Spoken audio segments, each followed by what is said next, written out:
Meu querido irmão, o tema da mensagem de hoje é Venha o Teu Reino. E como eu disse para você, o desejo de avaliar que essa série de mensagens, à luz do maior sermão pregado por Jesus, porque o Sermão da Montanha foi a maior mensagem pregada por Jesus. Ela está relatada no livro de Mateus, começa no capítulo 5, 6 e termina no final do capítulo 7. 3 capítulos destinados àquilo que foi a pregação de Jesus. E eu quero fazer isso nessa noite com você e durante todas as noites.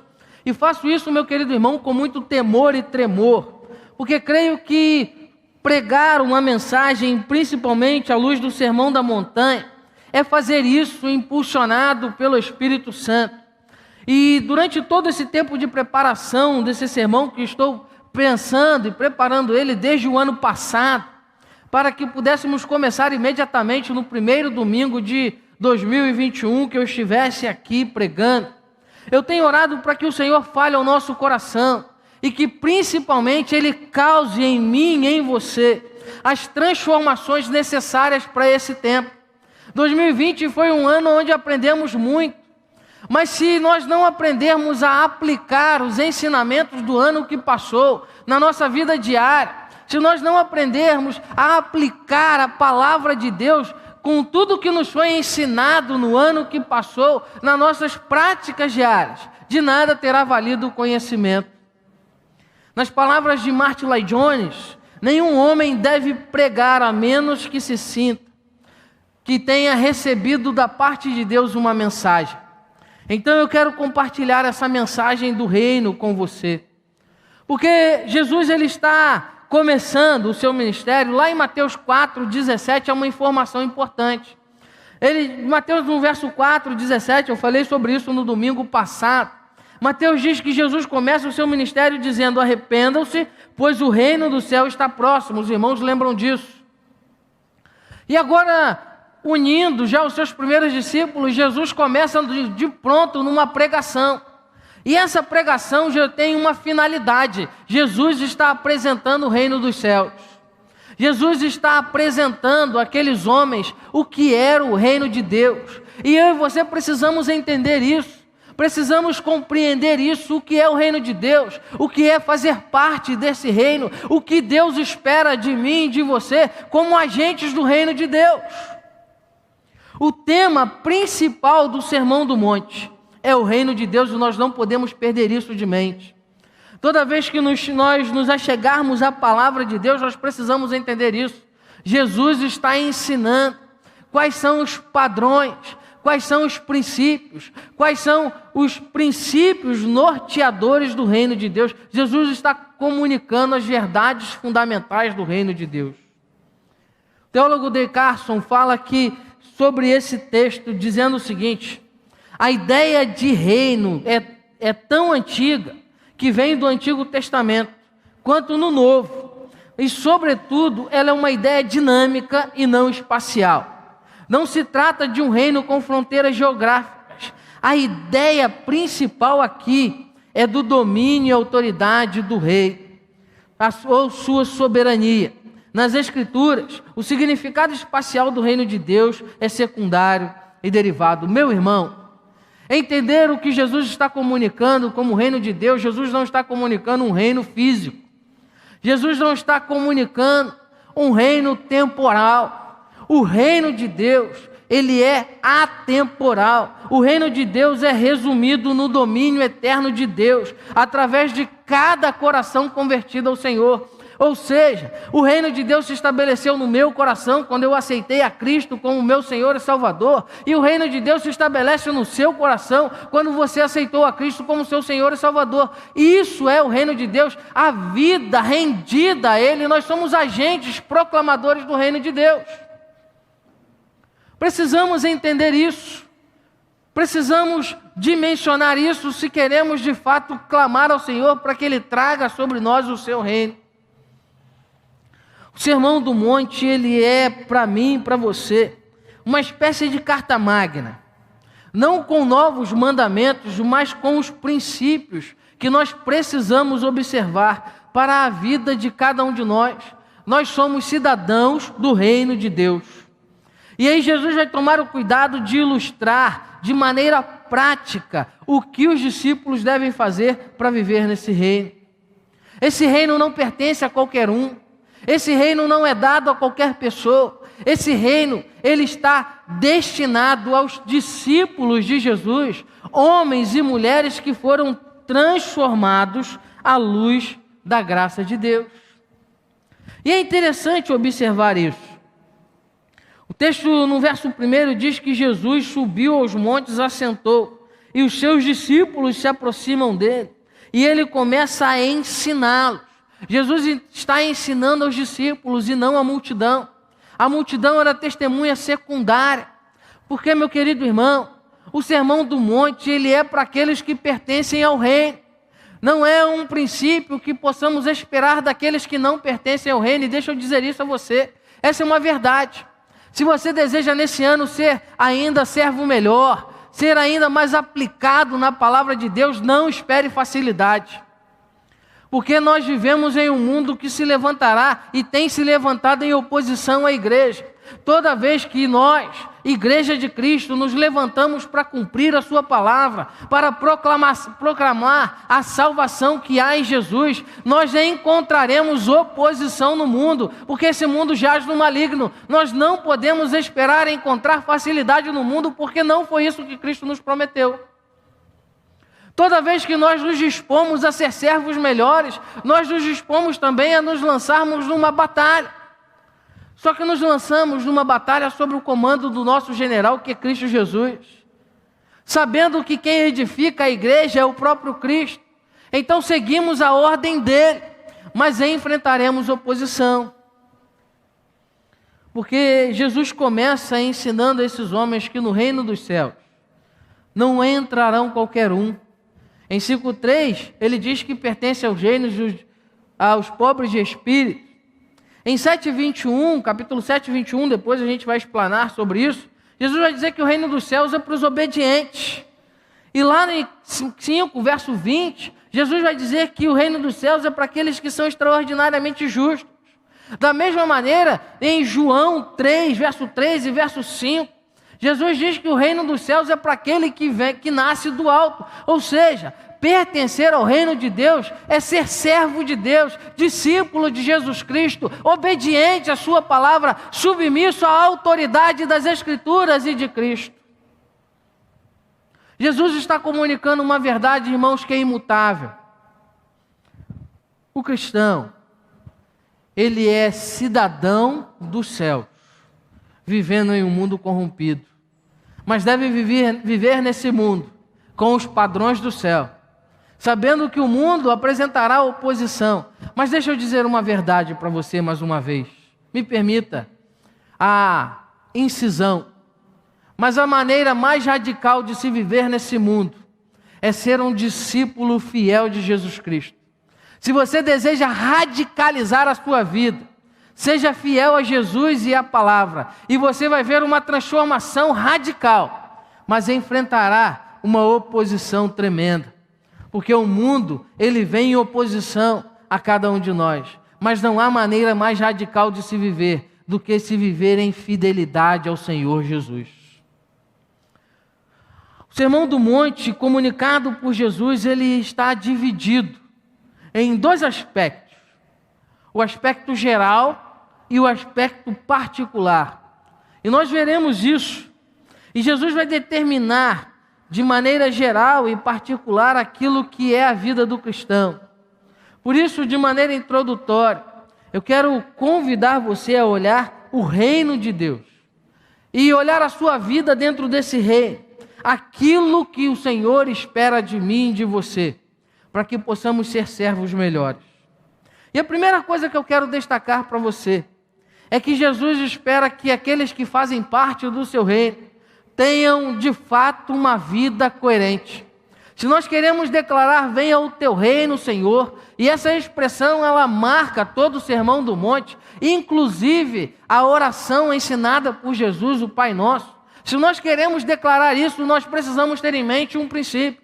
Esse princípio é de que devemos ter uma vida coerente. Ponto de destaque dessa vida coerente está naqueles que são os destinatários principais da mensagem. São os discípulos. Jesus reúne os seus discípulos e começa a ensiná-los, diz o texto, aproximaram-se deles e ele começou a ensiná-los dizendo. Jesus estava ensinando os discípulos, mas tem um detalhe muito importante nesse texto. Mateus começa dizendo que Jesus vê as multidões que estavam se aglomerando. E aí ele olha, e a aglomeração nesse tempo é complicado, né? Mas naquele tempo podia. As multidões se aglomeravam. Mas aí os discípulos chegam perto deles e Jesus começa a ensinar. Jesus não estava apenas lançando palavras aos ventos. Jesus estava ensinando aquele grupo de homens. Mas tem um detalhe importante. Jesus ensinava os seus discípulos, particularmente, tendo como testemunha, como ouvintes a multidão. Sabe o que isso significa, meu irmão? A multidão deveria saber o que era esperado dos discípulos de Jesus. E os discípulos deveriam saber que a multidão esperaria deles o comportamento ensinado por Jesus. E isso é um ensinamento para mim e para você. Não importa o que a multidão deseja que façamos, não importa o que o mundo diz que é o nosso padrão, nós precisamos viver uma vida coerente com a vontade de Jesus Cristo em cada um de nós. Essa é uma decisão de cada discípulo e ela é uma prerrogativa para uma vida coerente, uma vida do reino. Muitos desejam ser discípulos de Jesus, vivendo de acordo com a opinião da multidão. Não é possível. Jesus chama os discípulos e ensina eles para que as multidões soubessem. Um discípulo de Jesus se porta dessa maneira. O Sermão do Monte, ele é uma descrição do caráter do crente. Ele é muito mais do que um código de ética ou moral, mas ele é uma descrição do caráter ilustrada em cada detalhe. Por isso, nós precisamos nos avaliar. Martin Lloyd Jones, falando sobre esse verso, ele diz o seguinte: o crente é sempre alguém cuja preocupação é viver e guardar a lei de Deus. E no Sermão do Monte, ele é relembrado de como pode fazer isso. Meu irmão, Jesus está ensinando os discípulos, ele está ensinando a mim e a você a maneira mais radical de se viver, a maneira mais sublime de se viver, a maneira de se viver o reino de Deus aqui na terra. E essa é uma consciência que precisamos ter. Vivemos essa dualidade. Temos os padrões celestiais, vivendo em um mundo caído. Temos os padrões do céu, para viver em um mundo corrompido pelo pecado. Por isso, a igreja precisa se destacar. Por isso, a minha vida, a sua vida precisa ser uma vida coerente com a palavra. Não cabe mais nesse tempo, como há muito tempo já não cabe, uma vida de crentes carnais, uma vida de crentes mundanos. O mundo precisa ver e ouvir da graça de Deus através da vida dos discípulos fiéis de Jesus Cristo, para que o reino de Deus seja estabelecido. Estabelecido no coração daqueles que estão perdidos, mortos em seus delitos e pecados. Meu querido irmão, ao seguir Jesus, os discípulos sabiam que deveriam transformar em ação tudo o que eles estavam aprendendo nesse grande discurso. E é nosso dever como comunidade de fé, como igreja, como servos de Jesus, dar continuidade a esse ensinamento, viver uma vida coerente com os ensinamentos de Jesus, uma vida coerente com o reino de Deus, uma vida coerente com a graça que recebemos de Deus.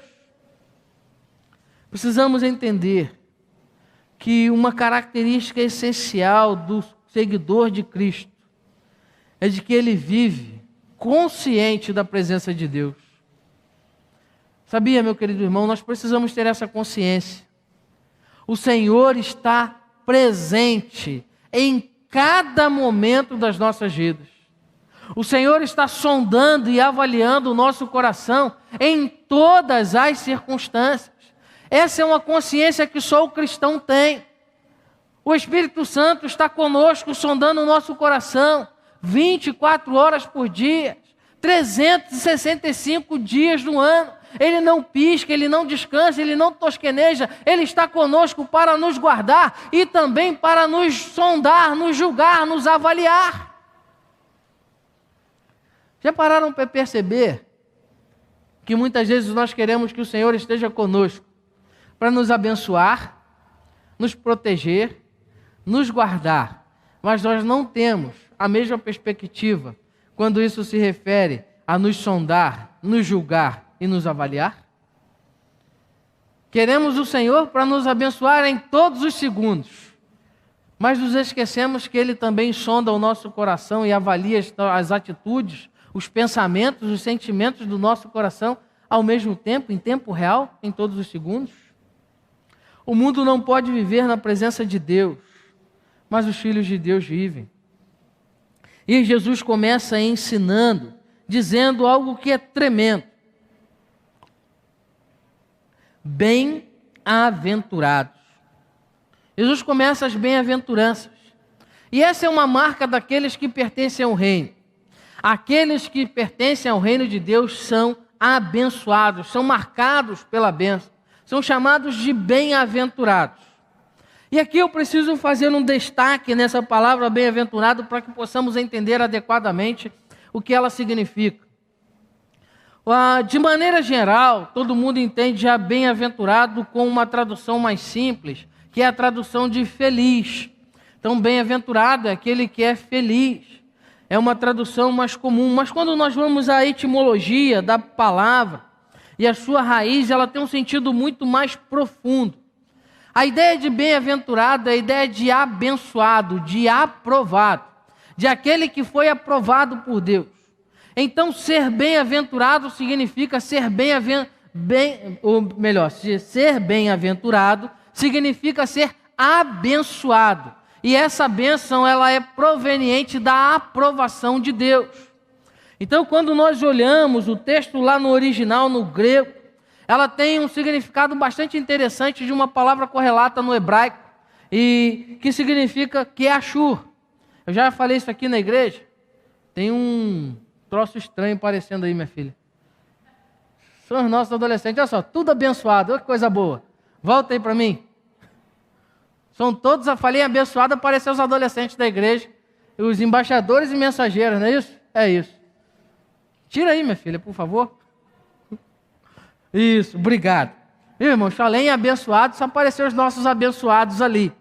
Mas esse entendimento, ele é o entendimento daqueles que são aprovados. E são aprovados porque fazem a vontade de Deus. E observe, alguém que é abençoado por Deus, ele não tem como viver infeliz.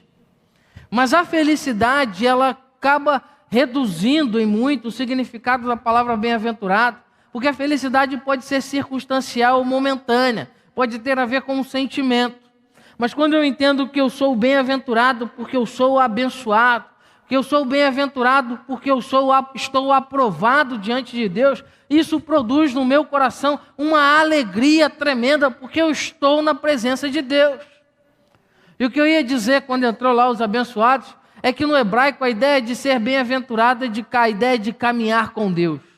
E só caminha com Deus aquele que está aprovado por Deus. Ser abençoado é ser profundamente mais feliz do que a felicidade humana. E nessas bem-aventuranças, amados, nós não vamos encontrar menção de qualidade natural. Quando Jesus fala bem-aventurados, pobres de espírito, pois deles é o reino dos céus, Jesus não está falando de característica humana. Jesus não está falando da humildade como sentimento e característica humana. Jesus está falando de características que são provenientes de uma nova natureza, características espirituais. Por isso elas descrevem as qualidades essenciais de um cristão. Ser pobre de espírito, ser bem-aventurado, como pobre de espírito, como aqueles que choram, como os que são humildes, são características espirituais, e nós vamos falar um pouco mais à frente sobre isso. Mas na palavra de Martin Lloyd Jones, novamente, o único homem que é realmente feliz é aquele que manifesta essas características por ser deveramente abençoado. E eu quero destacar um detalhe para você. Existem 8 bem-aventuranças, mas em Mateus 23 existem 8 ais. Da mesma maneira que Jesus ensina aos seus discípulos como é uma vida de alguém que é bem-aventurado, que é abençoado. Em Mateus 23, Jesus vai condenar os fariseus e os escribas, lançando sobre eles 8 palavras de condenação. Então, nós precisamos estar atentos a isso. Nós podemos apenas ser ouvintes da palavra e ouvir os ais de Jesus, ou tornarmos praticantes, fiéis, e então ouvirmos do Senhor que somos bem-aventurados, somos felizes, abençoados, aprovados por Ele. Meu irmão, ser bem-aventurado é estar marcado pela bênção do Senhor. E essas bênçãos se manifestam em felicidade permanente, para que possamos enfrentar as circunstâncias, as adversidades, as lutas da vida.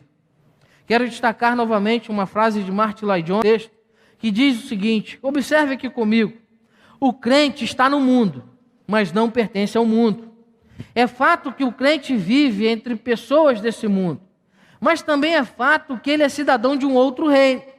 Essa questão vital estabelecida nessa passagem, vital é estabelecida nessa passagem da primeira à última linha.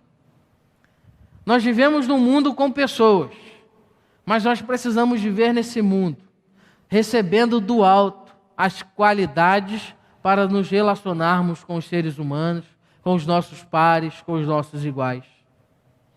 Por isso, Jesus vai dizer que bem-aventurado, e aí então ele apresenta a chave de entrada. Observe comigo, meu querido irmão, que Jesus começa dizendo: bem-aventurados os pobres de espírito, pois dele é o reino dos céus. Pois deles é o reino dos céus. E ele vai terminar dizendo que, lá no verso 10, que bem-aventurados os perseguidos por causa da justiça, pois deles é o reino dos céus. Jesus vai colocar numa prática hebraica de emoldurar, ele começa falando daqueles que têm a chave de entrada para o reino dos céus, e ele termina falando que deles é o reino dos céus. Isso não foi colocado por Jesus por acaso. Jesus coloca em primeiro plano uma característica que todos precisam ter, é a chave de entrada. Só pode ser bem-aventurado, só pode ser feliz, só pode pertencer ao reino dos céus aquele que é pobre de espírito, ou seja, aquele que se esvazia de si mesmo, aquele que esvazia o seu eu. Ser pobre de espírito, meu irmão, nada tem a ver com ser pobre financeiramente.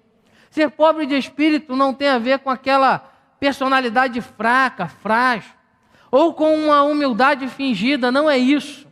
Pobre de espírito aqui é aquele que se esvazia de si mesmo, é aquele que não é autossuficiente, é aquele que reconhece quem é diante de Deus. E aí Martin Lloyd Jones novamente fala sobre isso, dizendo: no reino de Deus não existe sequer um participante que não seja humilde de espírito. Essa é a característica fundamental do crente, do cidadão do reino dos céus em todas as demais circunstâncias.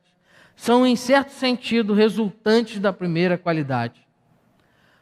Meu querido irmão, para entrar no reino dos céus, nós precisamos nos tornar pobres de espírito. E aos olhos do mundo, e pode ser que aos seus ouvidos nessa noite, essa expressão choque. Peraí, pastor, como assim? Você é pobre de espírito? Isso remete a algo ruim no nosso vocabulário, mas não é isso.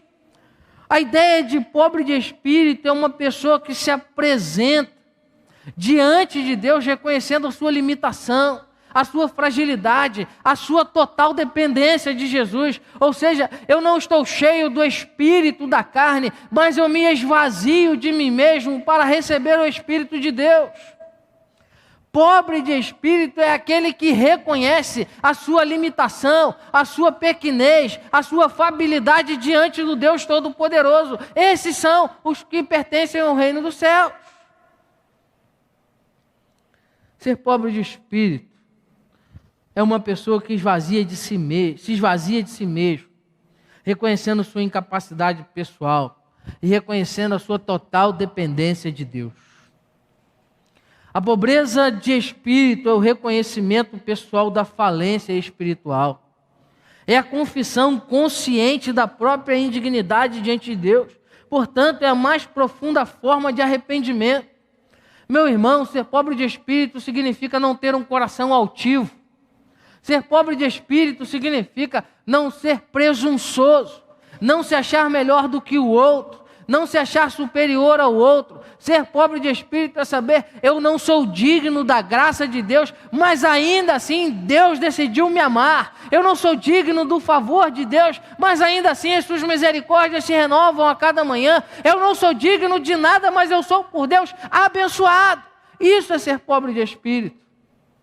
É reconhecer que nada somos diante de Deus. D.A. Carson fala que os pobres de espírito não podem atingir o padrão de Deus por si mesmos. São aqueles que reconhecem isso. E ele diz, temos de nos apresentar diante de Deus e reconhecer a nossa falência espiritual, esvaziando-nos do nosso senso de justiça própria, da nossa autoestima moral e da nossa vanglória. Meu irmão, ser pobre de espírito é se esvaziar da sua autossuficiência. Essas câmeras não podem se desligar e dizer que elas não precisam de um operador, porque elas não podem funcionar sozinhas. O ventilador não pode se desligar da tomada e dizer que ele não precisa da energia, porque ele pode funcionar sozinho. Ser pobre de espírito é saber que eu não posso me desligar do Senhor, porque eu não tenho nada de bom. E eu não consigo anunciar e viver os padrões do reino sozinho, sem depender da graça dele. Isso é ser pobre de espírito. E essas atitudes de insuficiência foram apresentadas por muitos homens ao longo da Bíblia. Gideão, quando foi chamado para realizar uma obra e enfrentar o exército, ele disse que era impossível, porque ele era da menor tribo. Ele diz, olha, eu não posso, Deus, eu sou pequenininho, a minha tribo é a menor. Moisés, quando é chamado, ele diz, olha Deus, eu sou gago, eu não consigo, eu não tenho como fazer. Davi, lá em 2 Samuel 7, verso 18, ele diz, quem sou eu, Senhor, para que venhas a mim? Eu sou o menor da casa do meu pai. Meu irmão, ser pobre de espírito é saber o seguinte, nós não somos capazes sozinhos, nós não temos condições sozinhos, mas se recebermos do Senhor as bem-aventuranças, nós podemos fazer grandes coisas no Senhor. Por isso declaramos, grandes coisas fez o Senhor por nós, por isso estamos alegres. As bem-aventuranças não são resultado das nossas qualidades pessoais. As bem-aventuranças e o reino de Deus não é o somatório das nossas habilidades humanas, porque elas não podem produzir nada de bom. As bem-aventuranças são o resultado da transformação de Deus na minha vida e na sua vida. E só é possível ser transformado quando você se esvaziar, quando eu me esvaziar de mim mesmo. Quando eu renuncio à minha carne, quando eu renuncio aos meus desejos, os meus achismos, as minhas vaidades, as minhas vontades para fazer a vontade do meu Senhor, do meu Rei. Pertencer ao reino de Deus é saber que há um Rei sobre nós. E ser pobre de espírito é me submeter à vontade desse Rei. Meu irmão, essa qualidade ela aponta para uma ausência de um orgulho, de uma vaidade pessoal. Ela aponta para a completa ausência de uma segurança própria. Por isso eu comecei dizendo aqui na introdução do sermão, que eu prego esse sermão para você com temor e tremor, porque eu não tenho as qualidades necessárias para pregar essa mensagem. Mas eu preciso receber do Senhor. Você pode não ter todas as qualidades necessárias para fazer aquilo que Deus chamou e não tem, mas você precisa receber do Senhor. E lá em Provérbios 16, verso 19, Salomão diz assim, melhor é ter o espírito humilde entre os oprimidos do que partilhar despojos com os orgulhosos.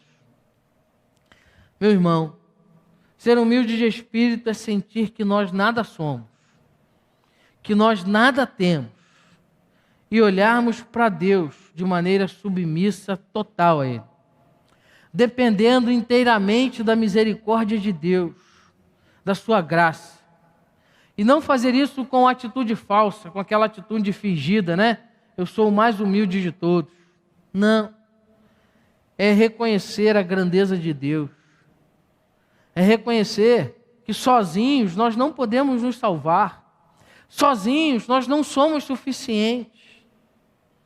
É reconhecer a nossa incapacidade de pedir misericórdia ao Senhor. E aí Jesus começa dizendo o seguinte, olha, felizes são aqueles que se esvaziam. Filipenses vai dizer isso, né? Paulo vai dizer que Jesus se esvaziou da sua glória e se fez homem. O maior exemplo começou e possibilitou a nossa salvação, se esvaziando de si mesmo. Se nós queremos pertencer ao reino de Deus, se nós queremos estar no reino de Deus e ser agentes desse reino, há uma chave de entrada. E ela começa na primeira bem-aventurança. Ela é ser pobre de espírito, ser vazio de mim mesmo, ser vazio da minha autossuficiência, ser vazio daquele sentimento que diz, olha, tudo que eu faço é bom, eu faço tudo melhor do que os outros, eu faço sempre o melhor, eu sou sempre superior. Deixa eu dizer algo a você, não existe ninguém superior a ninguém no reino de Deus. Cada um tem uma parte no corpo. E todos precisam caminhar de acordo com o cabeça da igreja e do corpo, que é Cristo. Então não importa se você sabe pregar como pastor, ou melhor do que ele, se você sabe comandar instrumentos, cantar, comandar instrumentos de comunicação, computador, ou se você sabe pegar um rodo, uma vassoura, para varrer o pátio, tirar a água, passar um pano. Se você faz isso para engrandecimento do reino do Senhor, você se diminui para que Cristo brilhe. Mas quando fazemos qualquer coisa para que eu possa aparecer, eu não estou sendo pobre de espírito e não estou demonstrando o caráter de alguém que está no reino. Por isso, meu irmão, você que está comigo no culto online, eu quero concluir essa primeira mensagem dessa série, dizendo para você que só há uma maneira de alguém se tornar humilde de espírito ou pobre de espírito. Pode parecer uma perca essa palavra pobre de espírito, mas como Jesus ensinou, aquele que quiser ganhar precisa perder. E a única maneira de ser assim é olhando para Cristo, é voltando os nossos olhos para Deus. Por isso, nessa noite, eu quero convidar você a fechar os seus olhos e fazer uma autoanálise do seu coração. Eu quero convidar você, meu querido irmão, nessa noite, em nome de Jesus, a se esvaziar de si mesmo, a pedir a Deus que tire de você, como eu pedi a Ele que tirasse de mim a autossuficiência, a tirar de nós aquele sentimento de que nós vamos dar conta de tudo. Pedir ao Senhor e reconhecer diante do Senhor que nós nada somos. Quero desafiar você a pedir ao Senhor, nessa noite, que te ajude a viver uma vida de maneira que você glorifique o nome dEle, a viver uma vida de maneira que você seja encontrado como cidadão digno do céu, aprovado, bem-aventurado. E aí a primeira pergunta para você nessa noite é: você pode dizer que é bem-aventurado? Você pode dizer que é feliz? Está sendo aprovado por Deus? Ser aprovado por Deus é se esvaziar de si mesmo. Ser aprovado por Deus é deixar a autossuficiência, é deixar o ego de lado. É reconhecer que somos pecadores.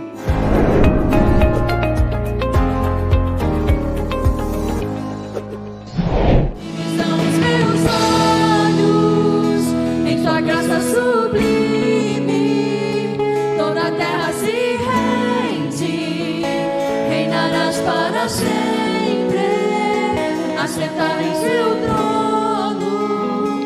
rodeado de glória, tua noiva te espera, todo o céu te adora, vivos estão os meus olhos, em tua graça sublime.